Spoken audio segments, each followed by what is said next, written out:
Hello everyone, good evening. So MA English first semester का एक जो फर्स्ट पेपर होता है वो है British poetry from Chaucer to the romantics. ठीक है।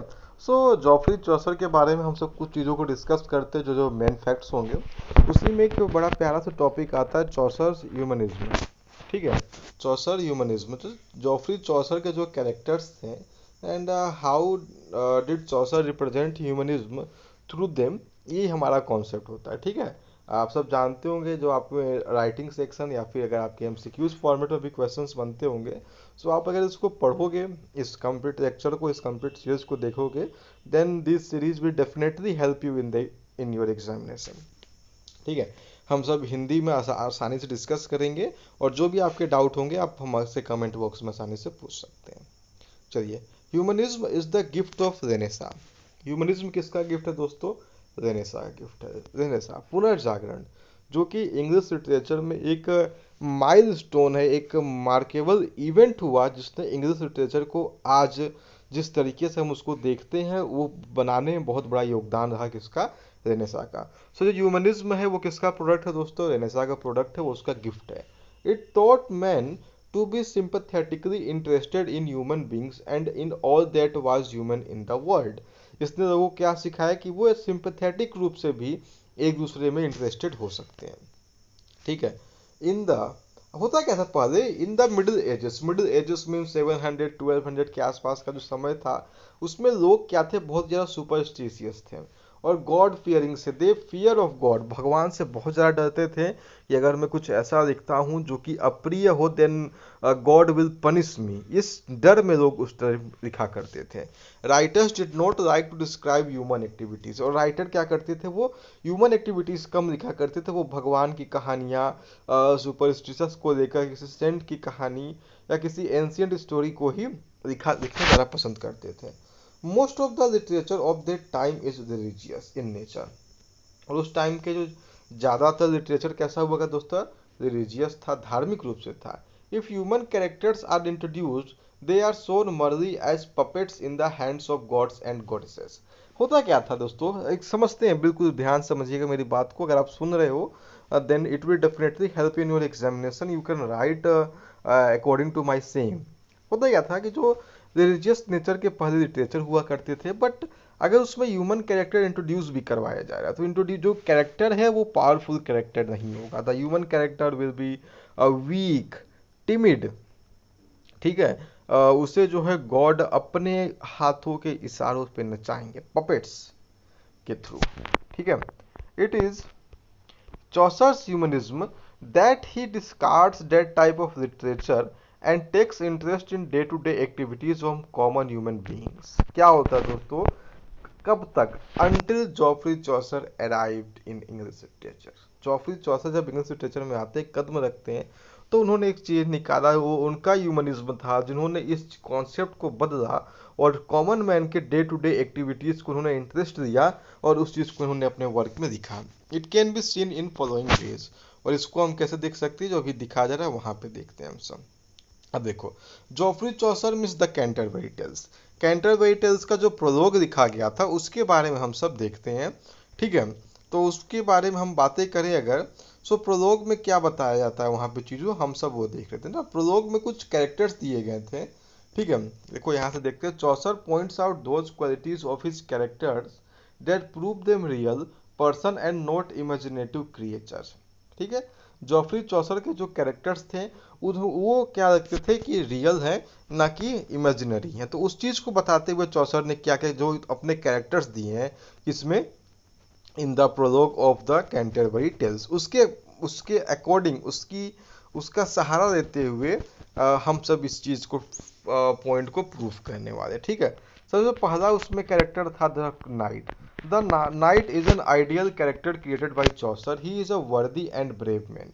ही is always eager to display his heroism for a noble cause. ठीक है। नाइट कैसा था? एक अच्छा था, अच्छा इंसान था, एक बहादुर इंसान था, और वो हमेशा अपना हीरोइज्म दिखाना चाहता था किसी अच्छे कार्य के लिए, for a noble cause. He is a truthful man who is true to his words. He is respected everywhere for his honourable behaviour. ठीक है। आम जीवन में भी दोस्तों एक पर्सन होता है जो कि अपने बात पे हमेशा अडिग रहता है और उसकी हर जगह रिस्पेक्ट की जाती है। He is such a famous knight that he is invited to take part in the battles even in different parts of the world। और जो द नाइट है, द प्रोलोग में, कैंटरबरी टेल्स के प्रोलोग का जो नाइट है वो इतना ज़्यादा फेमस है, उतना ज़्यादा ब्रेव है कि उसे दुनिया के अलग अलग कोनों पे बुलाया जाता था to fight. But the knight does not care much for his personal appearance. He is wearing a dusty coat for be has come from a long journey. ठीक है, होता है क्या, नाइट इतना फेमस है, after being so much famous still the knight wants to doesn't care about his personal appearance. वो किस तरीके से दिखता है वो उस पर नहीं गौर फरमाता है। आप सभी लोग जानते हैं सर थॉमस बेकेट की जो वो होती है समाधि वहाँ है Canterbury. And to reach Canterbury they have to travel so far, they have to come from a long journey। तो एक डस्टी कोट पहना हुआ हमें जो है वहाँ पे नाइट दिखाई देता है। Chaucer sums up the knight in these words. Chaucer knight को कैसे बता दिए, देखिए, he is perfect gentle knight. ठीक है, ह्यूमनिज्म का एग्जाम्पल है किस तरीके से एक हम्बल पर्सन, एक हम्बल नाइट हमें यहाँ पर देखने को मिलता है दोस्तों। चलिए, the squire. The squire is a handsome fellow of 20। Squire कितने साल का है दोस्तों, 20 साल का है। Who is by chance the son of the knight. वो क्या है, नाइट का बेटा है। His hair as curly as if it has been laid in pray. उसका हेयर कैसे कर्ली है। He has dressed him up in embroidered clothes with have flowers of red and white and look like meadow. उसका dressing sense वो कैसा लगता था, flowers वगैरह से वो सजा धजा था। He has learned riding in a very short period. बहुत ही कम समय में वो राइडिंग घुड़सवारी सीख गया। Besides it he is able to compose and sing songs. जो स्क्वायर था वो क्या कर सकता था, गाना गा सकता था। The whole day he remain singing and fluting. In one line Chaucer paints his sketch of May, he was as fresh as the month. ठीक है, वो किस तरीके कितना फ्रेश है, he was as fresh as the month. ठीक है, तो ये ह्यूमन कैरेक्टर्स हैं एंड दे आर पावरफुल। सिर्फ गॉड के अकॉर्डिंग नहीं थे, वो सब ताकतवर थे, अपने अपने में काम में बेस्ट थे। The monk. The monk in it self is an ironic character. Monk कैसा कैरेक्टर दोस्तों, एक आयरनिक कैरेक्टर है। His habits and moral outlook expose the corruption present in all the orders of medieval church. बहुत बड़ी बात दोस्तों Joffrey चौसर ने the monk के माध्यम से बताई थी। जो करप्शन था, बैड सिस्टम जो था, करप्शन था, जो सोसाइटी में पूरी तरीके से लोगों को पकड़ा जा चुका था, जकड़ चुका था, उसको रिप्रेजेंट करता था वो मेडिवल चर्च में। He avoids all the rules of monastic discipline. He prefers to enjoy worldly pleasures such as hunting and good food. देखो, मोनेस्ट्रीज का क्या होता है, एक डिसिप्लिन होता है। Since he is a monk, वो क्या है दोस्तों, एक मॉन्क है। So he should follow those rules, those disciplines, but he denied them. He prefers to enjoy the pleasure of materialistic world, such as hunting and good food. He loves hunting and does not study the religious book in his cloister. A fat roasted swan in the is the favorite dish of the monk। ठीक है, उसका जो सबसे अच्छा dish कौन सा था, तो फैट रोटेड स्वान। ठीक है, मतलब वो मॉन्क तो था but he doesn't behave like a monk. जिस तरीके से प्रेजेंट टाइम सिनोरियो में आप देख सकते हैं, जो कुछ ब्राह्मण्स होते हैं, Brahmins, these are written in our holy books, they don't, it is prohibited to them to eat a non-veg, but they still eat them and they still call themselves Brahmins। Okay, so same thing Geoffrey Chaucer wanted to represent in his work, that the monk, by the character of the monk, he wanted to disclose the corruption system in the medieval churches। Okay, and to point the portrait of the monk, he क्या उसने बताया, he was a lord full fat in good point। The friar। The friar too is a corrupt religious man। friar भी कैसा person है, corrupt person है। He misuses his authority of hearing confessions for the hears them sweetly and gives the sinners and absolution by getting bribe। देखो fryers का काम क्या होता है दोस्तों, आप सब मूवीज वगैरह में देखे होंगे, and if you have following Christianity, आप जानते भी होंगे कि अपनी कन्फेशन, अपनी गलतियों को सुधारने के लिए एक एक एक एक, एक चैम्बर बना होता है। चैम्बर के बाहर अंदर एक पर्सन बैठता है, बाहर दूसरा पर्सन बैठता है, and the person sitting outside will confess, जो उसने गलतियां की उसे बताता था। He is able to play on violins and to sing songs, but in his physical appearance, he is like a champion.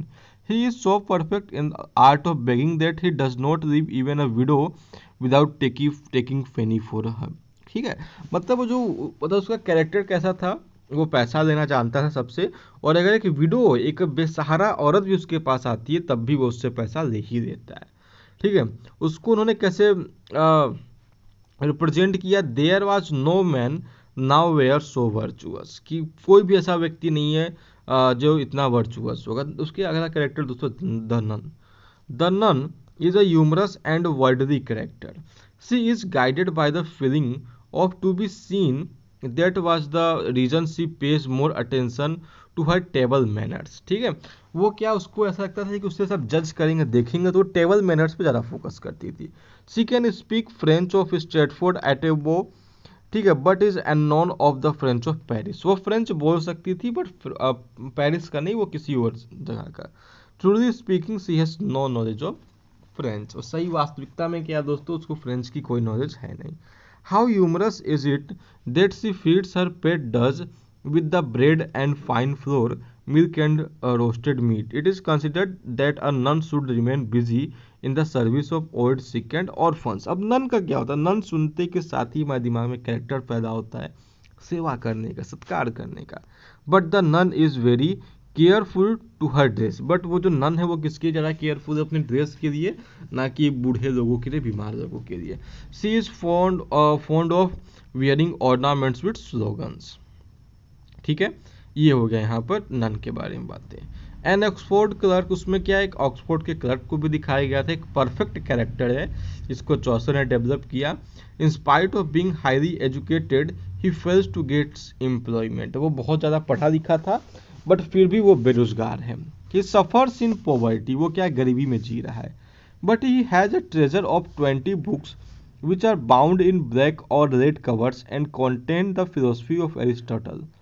ठीक है, बट उसके पास क्या थी, 20 किताबें थी जिसको ब्लैक और रेड कवर में उसको ढका गया था, जिसमें फिलोसफी थी किसकी, एरिस्टोटल की। He speaks not a word more than need and what ever he speaks is full of great thoughts of morality. अब देखो भाई, ऑक्सफोर्ड क्लर्क का जो कैरेक्टर है कितना शानदार बनाया गया है। He speaks not a word more than need, जितनी उसकी ज़रूरत होती है वो उतना ही बोलता है, उससे ज़्यादा नहीं बोलता है। और जो भी वो बोलता है वो कैसा बोलता है, पूरी तरीके से मोरलिटी से बोलता है। The wife of Bath is the essence of elemental vitality. She is the woman of firm boldness and dominating personality.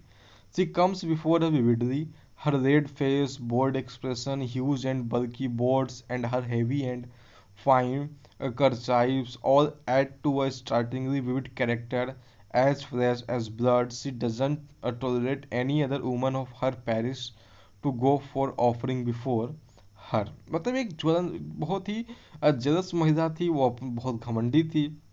She does not suffer from any false modesty, but she knows her plan in society and lays full claims to it. Human approach. Chaucer ने क्या किया, Chaucer recognizes that no one is perfect in this world, so he has no right to point out imperfections in other. ठीक है, चौसर को देखो, चौसर ने इस बात पर ध्यान दिया कि संसार में सभी लोग क्या हैं, इनपरफेक्ट हैं। ठीक है, तो किसी दूसरों के वो इनपरफेक्शन को बाहर नहीं निकाल सकते थे। He exposes their imperfections in mid tone. ठीक है, मिड टोन में उन्होंने दूसरों के इनपरफेक्शंस को निकाला। For example, when the nun sings psalms with the help of her nose, Chaucer remark, Chaucer क्या रिमार्क देते, नन गाना गाती है, full well she sings the service divine. Pointing out her imperfections, Chaucer ironically remarks that she can hurt pay according to Chaucer it is due to her kind heartedness. ठीक है, वो इतनी दयालु थी। ठीक है, speak French fairly. When the nun burst into tear at the death of her pet dog, monk is not ready to pass his life studying books in cloister. ठीक है, तो ये सारी चीज़ें थी कैरेक्टर्स हमने देखे हैं दोस्तों यहाँ पर, इस तरीके से हम जान सकते हैं कि जो जॉफरी चौसर ने क्या किया, जो ह्यूमन कैरेक्टर्स उनके कैंटरबरी टेल्स में था उसके माध्यम से उन्होंने ह्यूमनिज्म के डेवलपमेंट में बहुत ज़्यादा हेल्प किया है। ठीक है, तो चलिए फिर मिलते हैं नेक्स्ट लेक्चर में किसी दूसरे टॉपिक के साथ। Thank you, good night.